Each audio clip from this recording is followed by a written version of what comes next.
وہ وقت جب خانہ کعبہ کا نام و نشان تک مٹ گیا تھا۔ ابن عساکر وغیرہ سے تفسیر عزیزی میں نقل کیا گیا ہے، حضرت آدم علیہ السلام جب جنت سے زمین پر تشریف لائے تو بارگاہ الہی میں عرض کیا، خدایا میں یہاں نہ تو ملائک کی تسبیح و تکبیر سنتا ہوں اور نہ کوئی عبادت گاہ دیکھتا ہوں، جیسا کہ آسمان میں بیت المعمور دیکھتا تھا جس کے ارد گرد ملائکہ طواف کرتے تھے۔ اللہ تعالیٰ نے ارشاد فرمایا، جاؤ جہاں ہم نشان بناتے ہیں وہاں کعبہ بنا کر اس کے ارد گرد طواف بھی کر لو اور اس کی طرف نماز بھی ادا کرو۔ حضرت جبرائیل علیہ السلام آدم علیہ السلام کی رہبری کے لیے ان کے ساتھ چلے اور انہیں وہاں لائے جہاں سے زمین بنی تھی، یعنی کعبہ کی جگہ سے ہی سب سے پہلے پانی پر جھاگ، پھر جھاگ سے زمین کی ابتدا ہوئی۔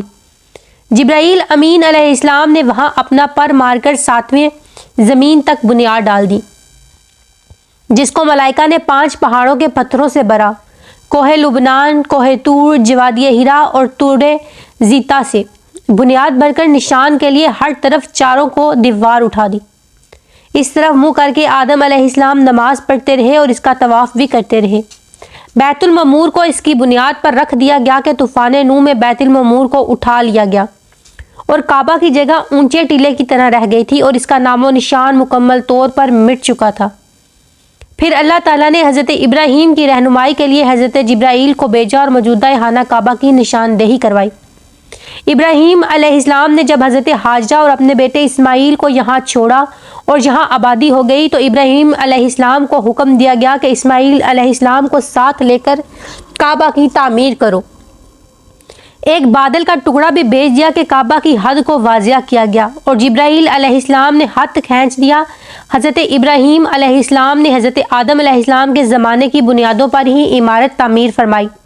کعبہ شریف کی بلندی 9 ہاتھ رکن اسود سے 9 رکن شامی تک، 33 ہاتھ رکن غربی سے رکن یمنی تک، 31 ہاتھ رکن یمنی سے رکن اسود تک، 20 ہاتھ رکن شامی سے رکن غربی تک، 22 ہاتھ، یعنی کعبہ اس وقت مستطیل تھا لیکن طول اور عرض کی ایک ایک دیوار معمولی چھوٹی تھی۔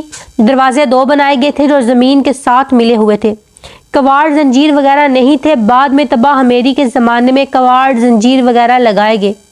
حضرت ابراہیم علیہ السلام نے تعمیر فرمایا اور حضرت اسماعیل علیہ السلام نے پتھر غارہ وغیرہ دیتے تھے۔ سبحان اللہ، کس شان سے اللہ کا گھر تعمیر ہوا، اللہ کا نبی ہی معمار اور اللہ کا نبی ہی معاون۔ ابراہیم علیہ السلام نے اس کی تعمیر کے بعد جزوی طور پر مختلف اوقات میں تعمیر ہوئی۔ ایک مرتبہ امالہ کا اور جرہم نے اسے تعمیر کیا، اس کے بعد کسی بن کلاب نے اس کی تعمیر کی جس میں چھت درخت موکل کی لکڑی کی بنائی جس پر بجائے تختو کے خرمے کی لکڑی ڈالی۔ ایک عورت کعبہ شریف میں خوشبو سلگاتی تھی، ایک بار اچانک اسے شعلہ اٹھا اور چھت جل گئی اور دیواریں پہلے ہی بوسیدہ ہو چکی تھی، اس لیے قریش نے فیصلہ کیا کہ مکمل طور پر نئی تعمیر کی جائے۔ ولید بن مغیرہ کو امارت کا امیر مقرر کیا گیا اور یہ طے ہوا کہ اس میں حلال مال خرچ ہوگا اور اس وقت کے امیر لوگوں کے پاس زیادہ سود سے حاصل کردہ مال ہوتا تھا، اسی لیے حلال مال کم مقدار میں جمع ہوا تو قریش نے مکہ کی مال کی کمی اور کچھ اپنے مقاصد کے پیش نظر فرق کر دیے۔ کعبہ کی کچھ زمین باہر نکال دی، یعنی امارت کو چھوٹا کر دیا۔ کعبہ سے باہر نکالی ہوئی زمین کو حتیم کہا جاتا ہے، اس میں مزاب رحمت گرتا ہے، چھوٹی چھوٹی دیوار سے آج بھی اسے علیحدہ نمایاں کیا ہوا ہے۔ طواف اس کے باہر سے ہی ہوتا ہے۔ قریش نے 2 دروازوں کے بجائے ایک کر دیا، وہ بھی بلند تاکہ جسے چاہے اندر جانے دے اور جسے چاہے نہ جانے دے۔ اب بھی اس پر عمل ہو رہا ہے۔ بادشاہوں کے لیے دروازہ کھلتا ہے، ہوا وہ کتنے ہی بدکار کیوں نہ ہو۔ سلطنت کے لیے کبھی دروازہ کھلنے کی خبر نہیں سنی گئی۔ خانہ کعبہ کے اندر لکڑی کے ستونوں کی 2 صفیں بنائی گئی ہیں اور ہر صف میں 3 ستون بنائے گئے ہیں۔ کعبہ شریف کی بلندی پہلے سے 2 گنا کر دی گئی ہے، پہلے بلندی 9 ہاتھ تھی، انہوں نے 18 ہاتھ کر دی۔ خانہ کعبہ کے اندر رکن شامی کے قریب ایک زینہ بنایا گیا جس سے چھت پر چڑھ سکے۔ حضرت عائشہ صدیقہ رضی اللہ عنہا فرماتی ہیں، ایک مرتبہ رسول صلی اللہ علیہ وآلہ وسلم نے کعبہ کے متصل یعنی اس کے حتیم میں بنیاد ابراہیم کے پتھر جو مجھے دکھائے اور فرمایا کہ قریش نے اس میں کمی کر دی تھی، لوگ اگر نئے مسلمان نہ ہوتے اور ان کے جذبات بھڑکنے کا اندیشہ نہ ہوتا تو میں ابراہیمی بنیادوں پر کعبہ دوبارہ تعمیر کر دیتا۔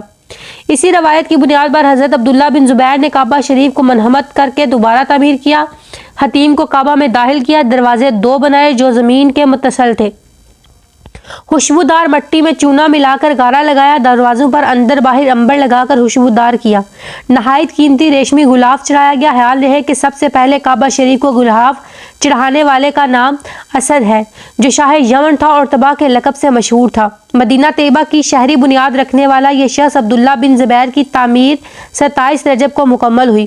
फिर हज्जाज बिन यूसुफ ने अब्दुल मलिक बिन मरवान का ताइफ था अमारत को मरहमत करके फिर इसी तरह बना दिया जैसे कुरैश ने बनाया था। फिर हारून रशीद ने चाहा कि काबा इसी तरह बना दिया जाए जैसे अब्दुल्ला बिन ज़ुबैर रज़ी अल्लाह अन्हु ने तामीर किया था। यानी दरअसल वही इब्राहिमी तामीर भी थी, लेकिन इस वक्त के अहले इल्म ने इसलिए मना किया कि कोई तुम्हारा मुखालिफ आएगा वो फिर तब्दील कर देगा। इस तरह गिराना और बनाना एक खेल बन जाएगा। इसके बाद मरम्मत तो होती रही, लेकिन मुकम्मल तौर पर पूरी इमारत को दोबारा नहीं बनाया गया।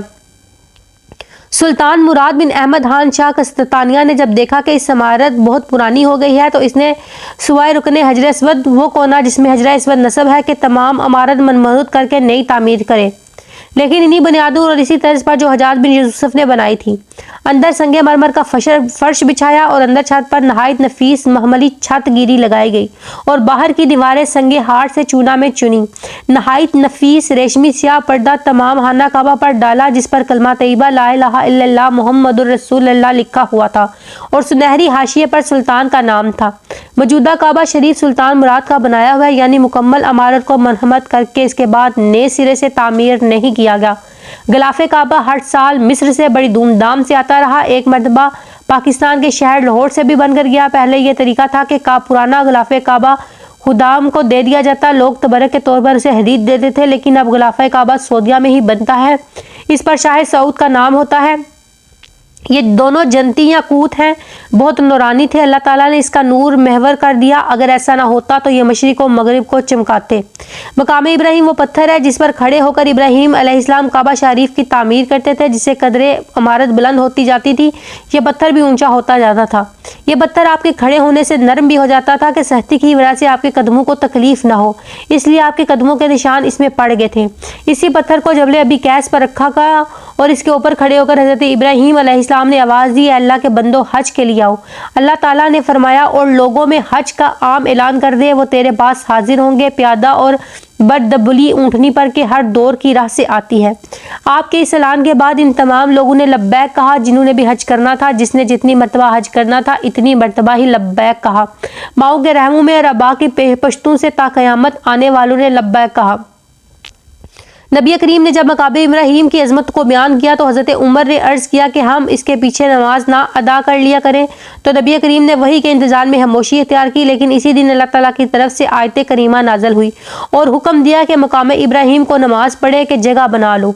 मकाम इब्राहिम से मुराद वो पत्थर है जिस पर खड़े होकर इब्राहिम ने काबा मुअज़्ज़म की तामीर फरमाई। इब्राहिम के कदमैन मुताहिरीन के निशानात इस पर सबत हैं। तवाफ़ काबा के बाद तवाफ़ की रकतें इसी मकाम इब्राहिम के पीछे पढ़ी जाती हैं। इसमें भी अतबाए मिलत इब्राहिमी की झलक पाई जाती है। अल्लाह ताला ने अपने हलील हज़रत इब्राहिम के कदमैन मुताहिरीन के निशानात को वो अज़मत अता फरमाई कि क़यामत तक तवाफ़ करने वालों को हुक्म दिया कि मुकाम इब्राहिमी के पीछे नमाज पढ़ो। तवाफ़ काबा के 7 चक्कर मुकम्मल करने के बाद तवाफ़ की 2 रकत मस्जिद हरम में पढ़ना वाजिब है, लेकिन मस्तजब यह है कि इन्हें मकाम इब्राहिम के पीछे पढ़ा जाए। मकाम इब्राहिम पर हज़रत इब्राहिम अलैहिस्सलाम 3 मरतबा खड़े हुए।